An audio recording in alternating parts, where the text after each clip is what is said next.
Iliad प्राचीन यूनानी साहित्य का एक महान महाकाव्य है जिसे परंपरागत रूप से कवि होमर की रचना माना जाता है। ये महाकाव्य 24 खंडों में विभाजित है जो लगभग 8वीं शताब्दी ईसा पूर्व में रचित माना जाता है। ट्रोजन युद्ध जो कि 10 वर्षों तक चला था।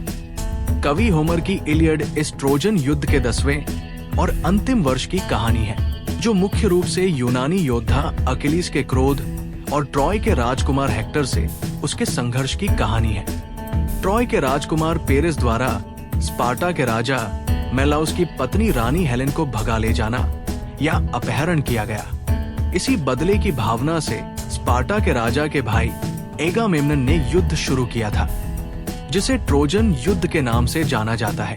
लेकिन होमर की इलियड की ये कहानी तब शुरू होती है जब एगामेम्नन द्वारा अकिलीस से उसकी युद्धदासी ब्रिसिस को छीन लेने और उसका सार्वजनिक अपमान करने के कारण अकिलीस युद्ध लड़ने से मना कर देता है और अपने शिविर में लौट जाता है, जिससे यूनानी सैनिक भारी संख्या में मारे जाते हैं। अकिलीस के सबसे प्रिय मित्र पैट्रोक्लस अकिलीस के कवच में युद्ध में जाते हैं और ट्रोजन योद्धा हेक्टर द्वारा मार दिए जाते हैं। मित्र की मौत से क्रोधित अकिलीस वापस युद्ध में आता है और हेक्टर को मारकर उसका बदला लेता है।